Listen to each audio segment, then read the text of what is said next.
Hello and welcome to our weekly Parshas Shiur with the commentary of the Alshich. This week's Shiur is dedicated for the Refuah Shlema, Refuah Chai Ben Sora. And again, as I always say, that if you would like to sponsor the Shiur for somebody who's not well, for the Refuah, or for any other reason, good reason, Simcha, or to commemorate somebody who's passed away, Abdil, then as usual, YY at rabbiyyy.com, YY at rabbiyyy.com. You send me an email and we'll dedicate the Shiur accordingly.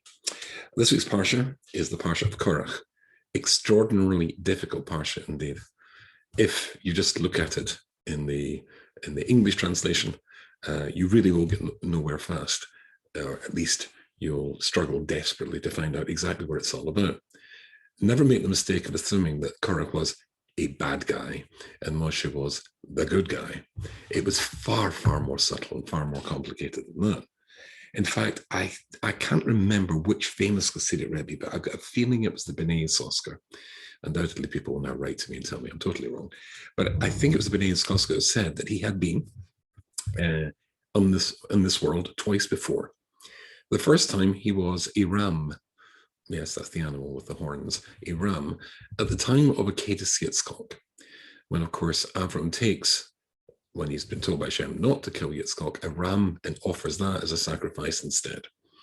So the Kabbalistic books explain there was more than one ram there. Now, we do not have time to go into exactly what that means. However, he said, the first time I was there as a ram. Now, I suppose, have to give you some insight into that very strange statement.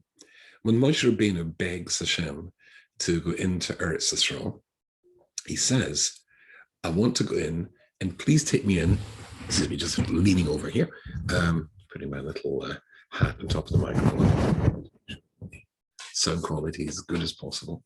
He says, I'd like to go into Eretz Yisrael, even if I go in as an animal, in the body of an animal, even if I go in as a bird, which sounds absolutely bizarre, but it opens up a very, very important Jewish perspective. And that is to say, as long as you're alive, you can grow. There was a lady in Brooklyn who sadly passed away a few years ago. This lady, giving birth to her last child, had a stroke. The consequence of that was she was completely paralyzed. The only thing, if I remember correctly, she could move was her eyes. She, of course, could not bring up her child, who was given, if I remember rightly, to a family member who brought the child up.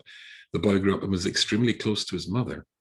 And it was one of the most amazing things I ever saw, because this lady used to host in her house every Shabbos a shiur with sort of like well-known rabbis of Rebbitzins to give shiur. And a very large group of people came. This was in Flatbush in Brooklyn. And this was astonishing. They had worked out a way for her to communicate. You probably know, and maybe you've seen this yourself. These days, they have like a computer screen that tracks the eye, the movement of the eye for somebody who is in that state. And the person looks at various letters, pauses for a second, and that's almost like pressing a keyboard with a finger to spell out letters. But they had worked out their own system, which was absolutely astonishing. And I saw this happening because they brought me in to see this lady. She sadly wasn't feeling well, so she couldn't come out or be brought out to listen to the shiur in a wheelchair. She was staying in bed, which she usually did incidentally. She used to come to the shiur. But basically, she heard the shiur through the open door. And I spoke to her after the shiur as well. Remarkable lady. Listen to this. This is what they did. I can't remember exactly precisely how it worked, but they shouted two numbers. They had split the letters of the alphabet into, I think, 4 sections. So one of them would say, let's just make it simple to H. One would say, so A, B, C, D, E, F. I'll throw in a G. Okay, G, so 7 letters. Right? This lady would blink, and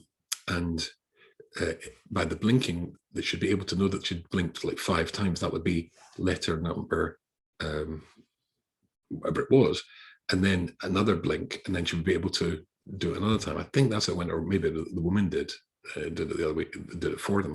But they had worked out their own system by saying the letters of the alphabet, in this shortened form, they would be able to work out exactly what she was saying. And they did it with such incredible speed that it was very, very amazing to watch. It was, you just couldn't believe it. She was able, almost instantly, they were able to tell her by her blinks that she'd said, the word "the," and the first blink would tell you which part of, let's say it's the first 5 of the G, and then another blink would tell you which letter, or maybe 2 blinks would take the next section, and then we split it up that way. And they read this with incredible speed. And she could talk almost. The translation came almost instantaneously. It was quite astonishing. Now, but Shiur was a woman whose the only thing that was really alive was her mind. But she could grow, and not only could she grow, she could give to other people. And when her son used to come and see her, of course, I assume he worked out the system as well. They had a normal conversation. So Moshe Rabbeinu is saying that even if I was to go into the land of Israel, even in the body of an animal, and even in my consciousness, in my mind, my personality was encased in the body of an animal or in the body of a bird, I could still grow. I could still make a contribution.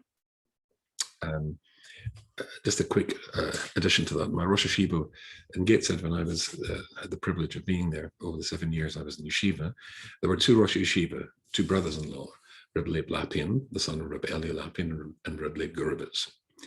And Reb Leib Lapin, towards the end of his life, got stomach cancer, which required the surgeons to remove the stomach. The consequences of that was that he was in extreme pain. They gave him extremely powerful drugs to control the pain. However, these drugs, which took away the pain, also took away his ability to concentrate.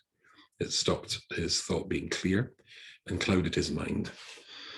So he refused to take the drugs. I remember distinctly watching him the first time after the surgery, coming back to yeshiva to give his shiur. It was a journey, a walk, I should say, from his house to the yeshiva, which would have normally taken maximum 4 or 5 minutes. I think it took him something like half an hour, tiny, tiny steps with a walking cane. Now, we say in our Friday night davening, Talmidei Chachamim Marvim Shalom Ba'olam, and the study of Torah, and Talmidei Chachamim create peace in the world.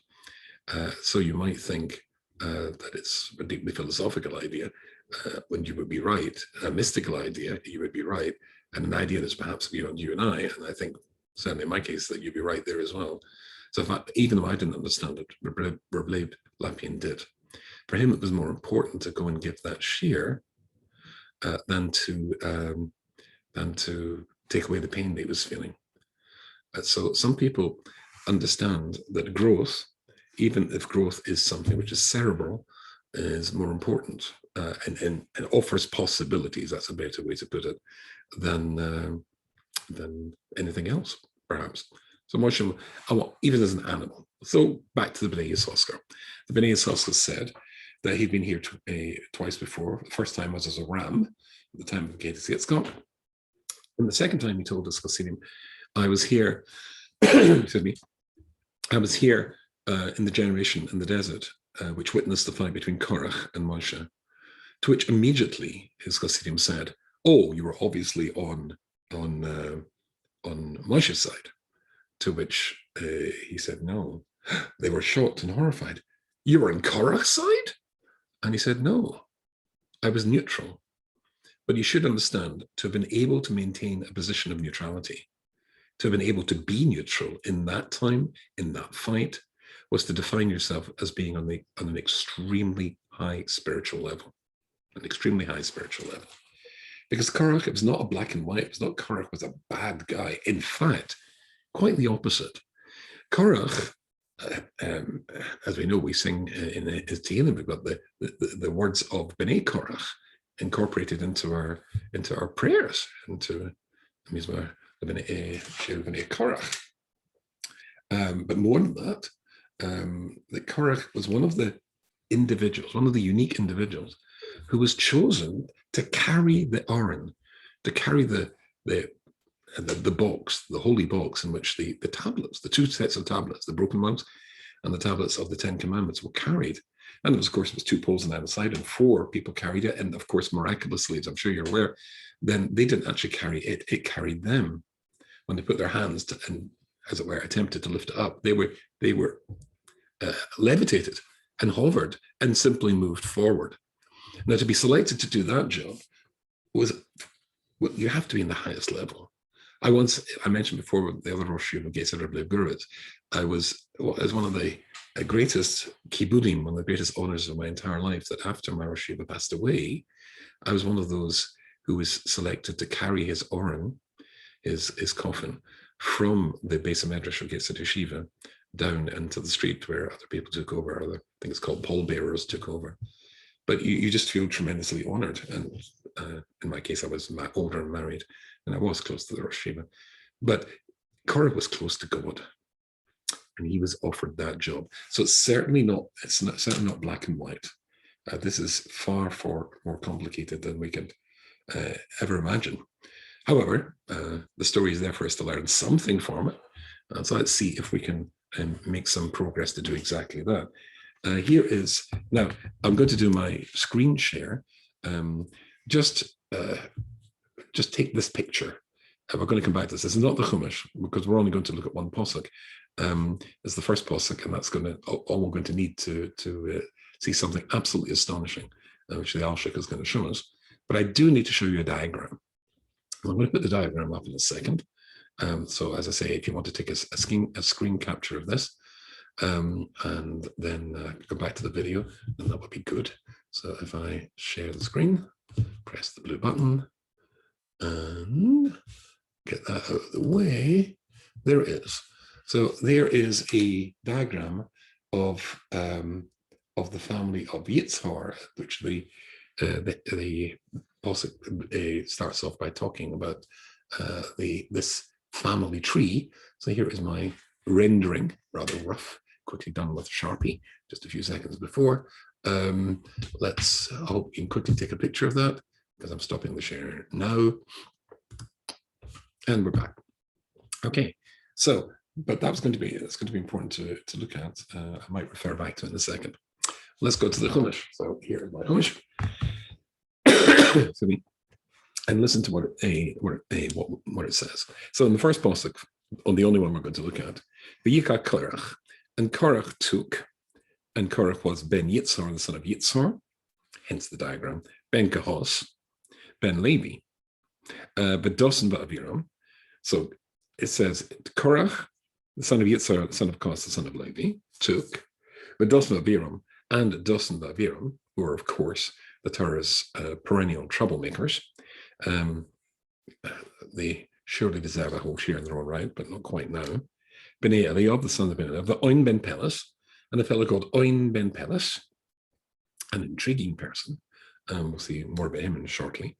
Bnei Reuven, who were the sons of Reuven.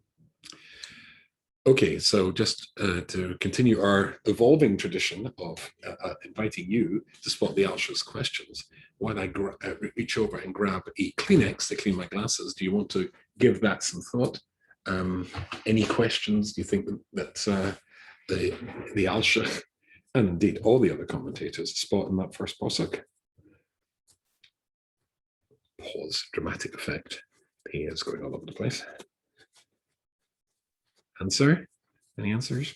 Well, it says V'yikach Korach, but it doesn't tell you what he took. And that's immediately intrigues Rashi, who offers an answer, which you will be unsurprised by now to find that the Alshich is not entirely satisfied with, and offers a different answer, and one which will take us to into our very fabulous journey this week. V'yikach Korach ben Yitzhar, and Korach the son of Yitzhar took. So Rashi says, what is it? What did he take? So listen, I'll read to the Rashi.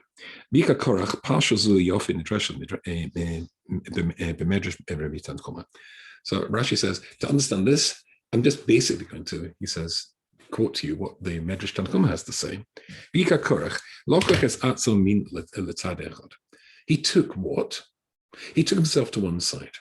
He took himself in a different direction. He separated himself from the rest of the Jewish people. That's what he took. To engender a machlokas from within the congregation of Jewish people are al hakona, to argue against Aaron's ownership and stewardship of the kahuna, of the priesthood and the high priesthood. And that's how Targum Onkelos renders it. And another explanation, Korach, Meshach Roshi Sanhedrius. He drew many of the heads of the various law courts that were set up for the Jewish people to judge. He took the heads of them, and he took them, he seduced them with his arguments into joining his rebellion against Moshe. Moshe is Kach es Aaron, and the Pasuk says Kach means, but it says Kach es Aaron, take Aaron, it means drawn with words. He used his words to get allies, in other words. That's the Rashi explanation. The Alshich is not satisfied with that, and the thing that's not satisfactory to him is, according to Rashi, what you have to do is to, as it were, pull apart the words as they appear in the Sefer Torah or in the Chumash, Vayikar Korach, ben Yitzhar, ben Kohath, ben Levi, and pull it apart and say Vayikar Korach, and then write in, he took himself to the side, or himself away from the unity of the Jewish people, or he took and then write in the heads of the law courts of the Sanhedrius.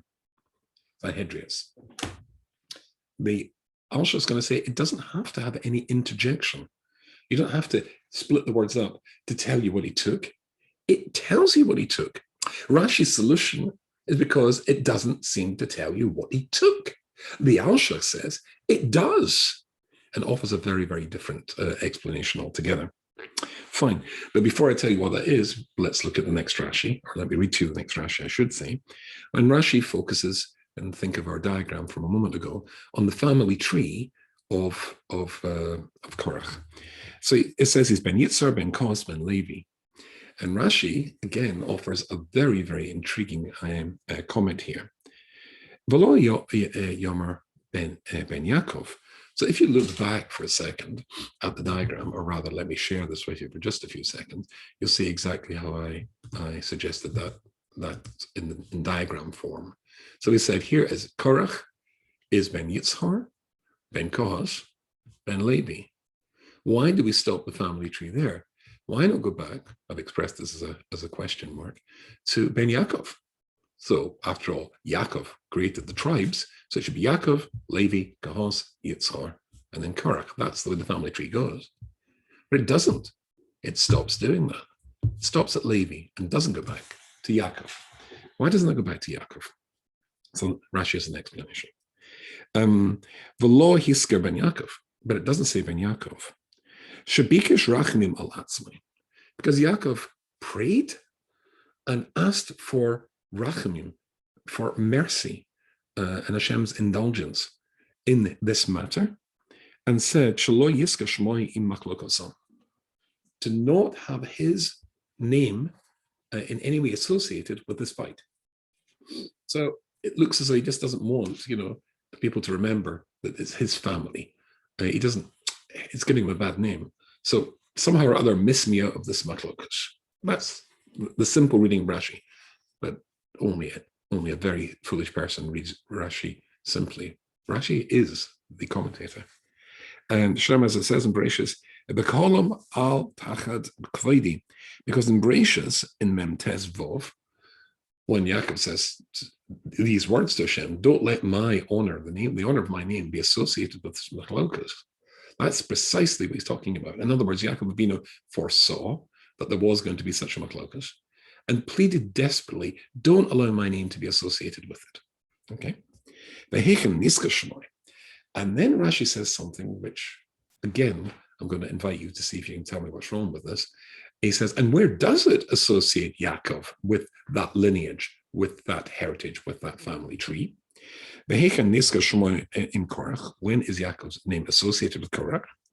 Because if you look in Divrei Hayamim, I think it's called the Book of Chronicles in English, and Divrei Hayamim is, of course, in a sense, a biblical history book. And then it says, Shneimar ben Evi Yosef, Ben Korach, so Ebioseph was the son of Korach, Ebioseph, Ben Korach, Ben Yitzhar, Ben Koz, Ben Levi, Ben Yisrael. So here it does mention his name. Full stop. And the astonishing thing is, it does mention his name. I thought that Rashi just told us at the beginning of the comment that Yaakov said, don't let my name be associated with them. But again, we're not reading Rashi properly. Let's look exactly and precisely what Rashi has to say. Ben Levi, Ben Yaakov. It doesn't say Ben Yaakov. It stops, the family tree stops at Levi. Because Yaakov asked for mercy on himself. It seems a rather dramatic use of language, don't you think? He asked for mercy, that his name should not be associated. That my name should not be associated with, this machlokas. Mercy? Seems, well, mercy is when, I have mercy from God. I'm not executed when I'm in prison. The king's angry with me. But mercy for this seems a little bit dramatic. But Rashi's telling us that Yaakov is saying, it's essential for me that my name is not associated with them bin machlokas, in or when this machlokas is happening. Then for my name to be associated with them, it's not I'm embarrassed. I'm not happy, but I'm not embarrassed that this happened. My name's going to be part of that. Of course, Levi's my son, and the whole lineage leading to Korach. He's not hiding from that. The point that Rashi is trying to make is it's critical and crucial that my name is not associated with them in the machlokas, as part of the machlokas, as a weapon in the machlokas. That's the implication of Rashi, and we'll see, because obviously otherwise, why is it mentioned later on in Divrei Yomim? And we'll see exactly what that weaponization, excuse me, what that weaponization of Yaakov Avinu's name is when we turn to the Alshich. Okay.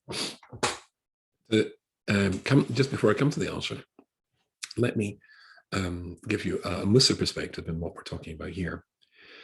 It is a very intriguing aspect to the story that when Moshe Rabbeinu challenges Korach and says, okay, you think you're right, and I think I'm right, let's have this decided. And you bring an offering to Hashem, and if Hashem accepts your offering, right, you've won, and you can be the new leader, and I will stand down. So it's interesting to note that if you were ever involved in the machlokas, and machlokas is obviously something you feel passionate about, l'shem shamayim, for the sake of heaven, as so often is the case, you will go to the nth degree because you're only doing it for the sake of heaven.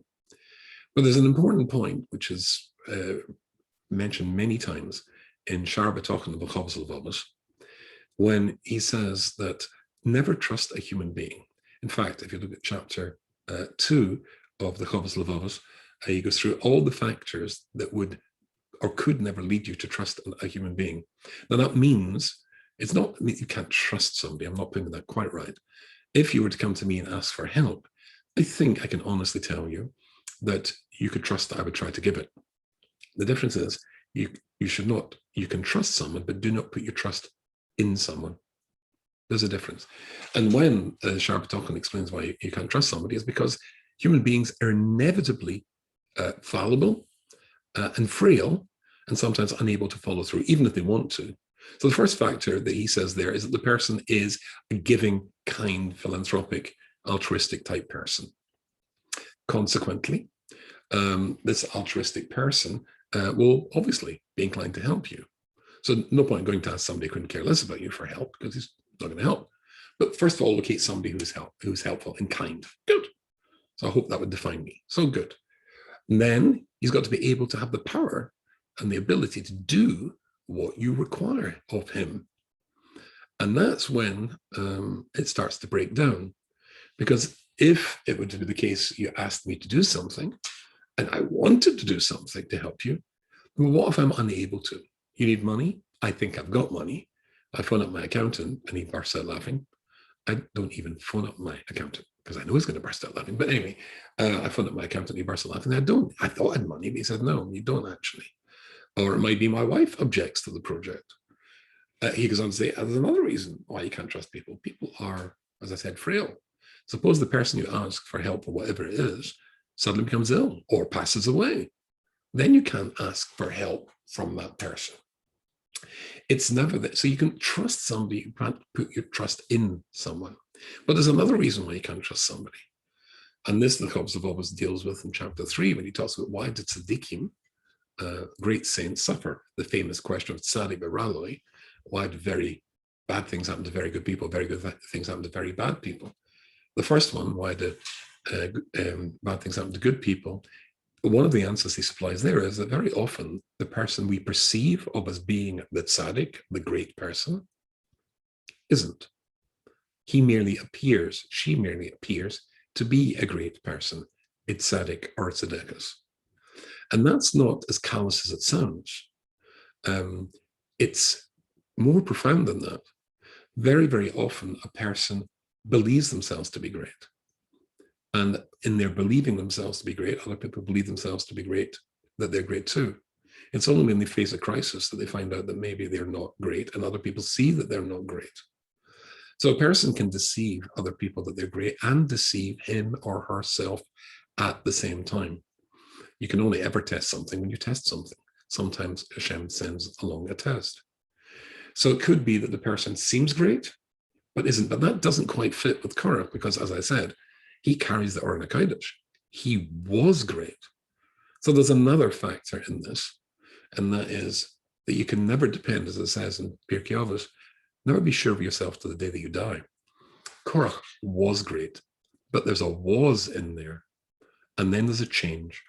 And now we're going to explore exactly, with the words of the Alshich, what provoked the change, what caused the change. Actually, we're going to start with what the change was, what was the mechanism of the change, and then we'll ask the question, what caused the change? So there's a very profound, everyday, if you like, lesson in all of this. And of course, as we famously are taught, never trust rulers, people in charge. Oh, don't worry, we've got a new government or a new prime minister or president, and that's going to solve all the problems because she, don't put your trust in human beings. You can only really put your trust in God, which is the third chapter of Chovos HaLevavos, Shiur B'tochen. So let's see what the Alshich has to say. And for this, you're going to have to be able to recall the diagram that we put at the beginning. So here he says of course, how many questions? 19 questions. Remember, his questions are often subdivided. But the obvious one that he starts with, Ma lekach. Question number one, B'yika Korach ma lekach. What did he take? And he says, quoting the Medrash Tanakh, Rashi's explanation, he took himself off to one side, and of course there was the whole argument about tzitzis and so on and so forth. But that was just to foster an argument with Moshe Rabbeinu. But why did he want to do it?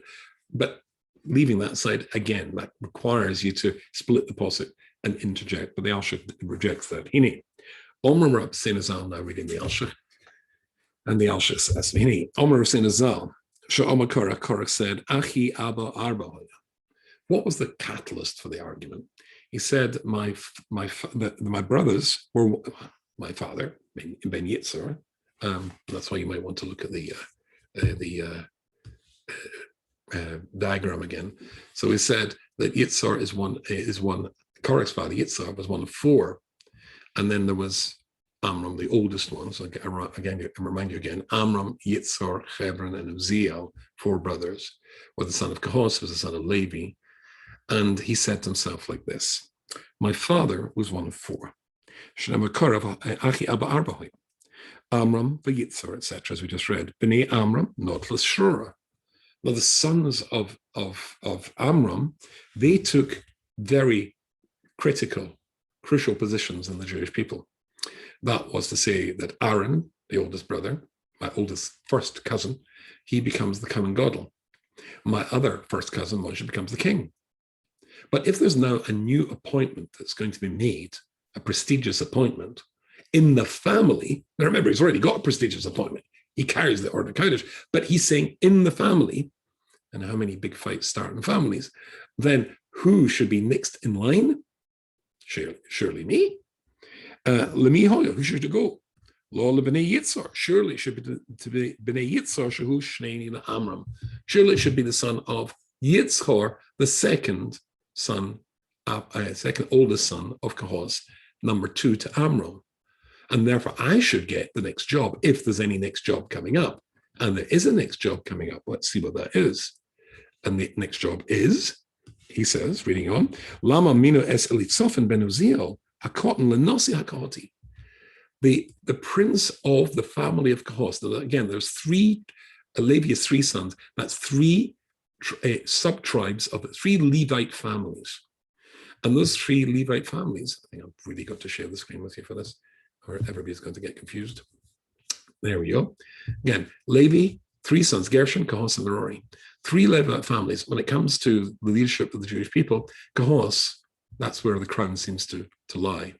So it goes from Kohath to Amram. And that looks like the English word primogeniture or primogeniture.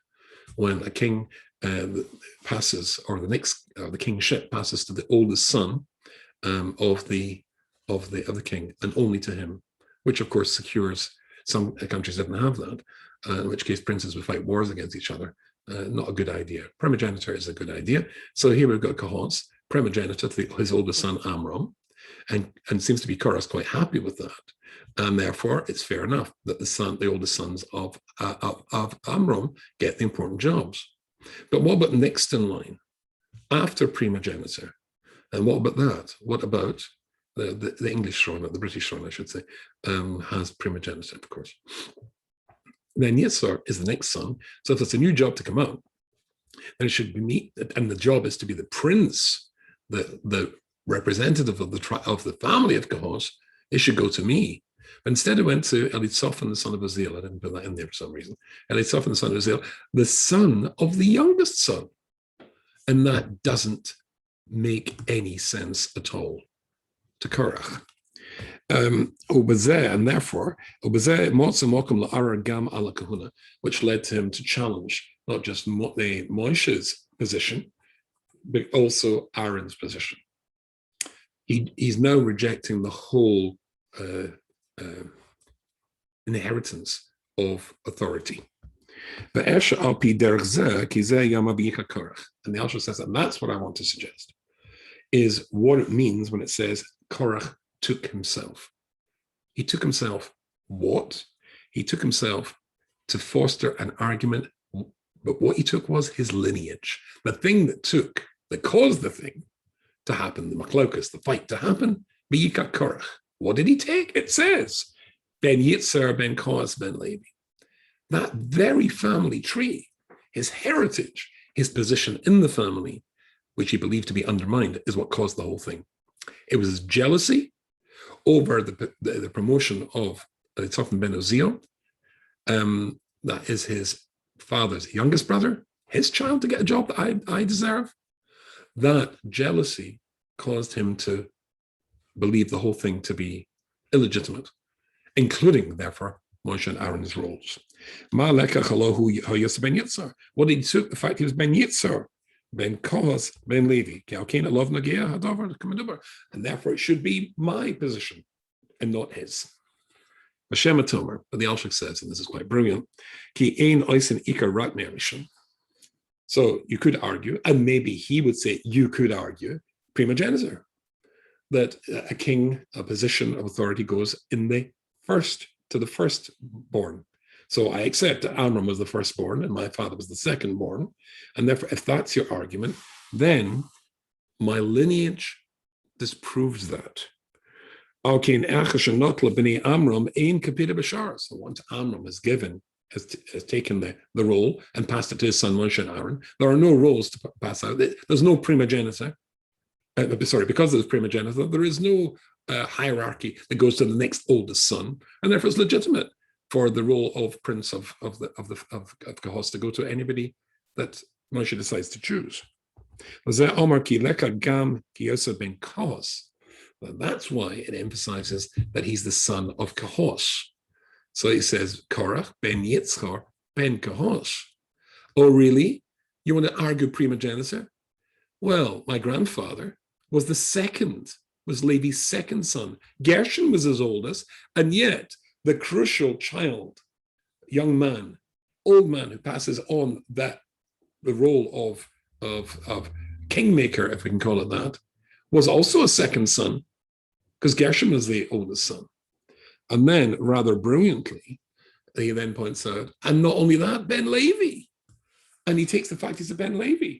Levi, who gets, of course, the critical role in the Jewish people. The Levites who work in the temple, the subgroup of Cohen, of the priests who come from Levi, they're all Levim. They come from Levi, who was what happened to primogeniture. Because Reuben, Shimon, Levi, Reuben, it should all go to Reuben, but it doesn't go. There's no primogeniture. Because I deserve this. Because Levi was a third son. So a third son, and he gets all this incredible responsibility. That clearly demonstrates there's no primogeniture.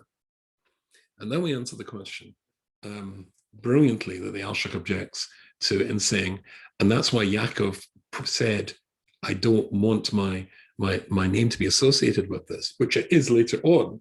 And we saw that, or we mentioned that as being a contradiction, but it's not a contradiction. We said he doesn't want to be weaponized, to be used as part of this argument now, because if they can then say, if Korach can then say, Ben Levi, Ben Yaakov was the second son. Asa was the oldest son. It adds to the strength to his argument that I deserve this. There is no primogeniture. I should have got at least the next role, because you can see that it doesn't necessarily go in a direct linear direction from one oldest son to the other oldest son. And that rankled him. And once you take a tiny seed, when it comes to Machlokes, because it soon grows into a mighty tree with many branches, many limbs and many branches. It's very hard to cut it down. That's the story so far. The story of Korach is one that is led, or the mechanism is an injustice as he perceives it. But there's more to this story. And this is a critical part of the story. We said that it talks about other people's, other allies, people who got involved in this. There was the head of the Sanhedrin, and then there was Dosan Abiram, when we categorize them as the perennial troublemakers, and Oin ben Pelas, and something called Oin ben Pelas. Here's an interesting story. Oin ben Pelas never existed. There was nobody called Oin ben Pelas. As I'll say, there was somebody called On, but he wasn't called Ben Pelas. Pelas comes from the Hebrew word Pella. And Pella means a wonder or a miracle, because when this gathering, when this new community to challenge the authority of Moshe came to get one of their critical allies, Oin, then famously, you probably know this, when they came to the entrance to his tent, his wife came out, uncovered her hair, which would be shocking nakedness, certainly for people on that spiritual level. They turned away in shock and left. They couldn't go to this horrifying, immoral image that they were seeing. And he was not schlepped with, he was asleep, he was not schlepped with into their Machlokes, and consequently died. Who was it that pointed out to Korach this lineage, the offense, the injustice, the fact there's no primogeniture, the fact that he should have had the role that was given to Elitzoph ben Uziel? His wife. The Gemara famously says, Hakol holach achar isha. Everything goes after the woman, and tells a story about a couple who were married and couldn't have any children. Now, I must admit, I can't remember exactly what this is. The Gemara says, I think it's 7 years, but I'd have to check. But if a couple have been married for 7 years, or certainly a number of years, and they've not had any children, then they should divorce, perhaps, and marry somebody else. Don't have to, but they could divorce and marry somebody else, because maybe they'll be able to have children with the new partner. In fact, my wife is very, very friendly with a Rebbitzin who now moved to Eretz Yisrael. And she used to eat with us and join us for her Shabbos table very often when we lived in Brooklyn. And she told us once at the table that when she married her husband, they found that they were allergic to each other, which I thought was a very strange thing to say. And I thought it was going to be a story of two people who had to do a lot of work on their personalities in order to come together and smooth off the rough edges to join together as a man and wife. But in actual fact, she was talking genetically, or she was talking biologically. She was explaining that they were literally physically allergic to each other. There would be no coming of the physical process by which male and female join together in order to create a new life, because the male component and the female component were medically allergic to each other. They rejected each other, which I'd never heard of. And they got a bracha from a tzaddik, there's a whole story there, and became parents of a very large family. Just a very, very interesting story in its own right. But basically, sometimes a couple are married for a very long time. It could be that the solution is to find somebody new to marry. And indeed, there is, to take that story as an example, that would be the only solution, unless you get a supernatural interventions for the blessing of a tzaddik to make people who are physically incompatible compatible. Then indeed, they're not compatible with each other, but they could, in this case I told you about, they could marry somebody else and have children. So the Gemara says that this couple, who were both tzaddikim, a tzaddik and a tzaddikas, are married, and they couldn't have any children, divorced. The tzaddik married an evil woman, a wicked woman, and the tzaddikas, the saintly woman, married a wicked man. The saintly woman made the wicked man into a tzaddik. The wicked woman made the tzaddik into a wicked man. The Gemara says famously, Hakol holach achar ha'isha. Everything goes after the woman. The man will be led by the woman. Marry a great woman, marry a good woman, then you will become good and even great. Marry the wrong woman, and that's so easily done, particularly young men. I'm sure I mentioned to you before that I've been privileged to make 55 shidduchim, and I only make shidduchim if I know the boy very well, usually a Talmud in mine, and the girl very well.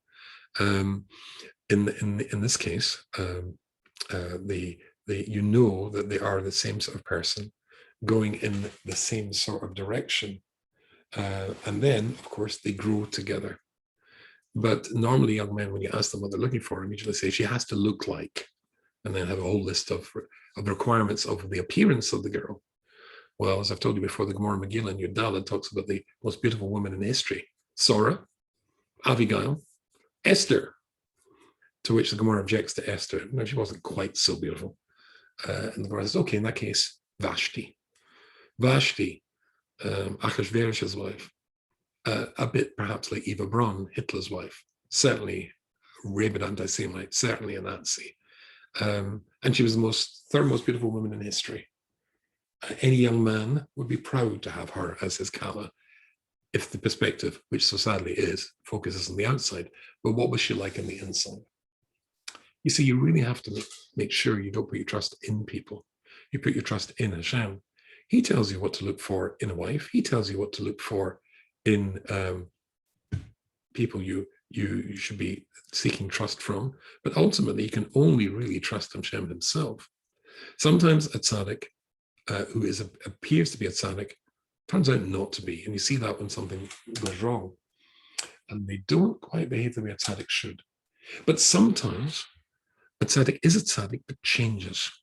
Korach was a tzaddik, but Korach changes. Or to be, according to Chazal, more accurately, was changed. He was changed by a woman who gave him bad advice, encouraged him to take that seed, that little seed, and turn it into a tree, which was growing and producing bitter fruit, and could only be cured by being cut down, which is ultimately the story of Korach. I look forward to seeing you next week. Wish you all a very, very good Shabbos.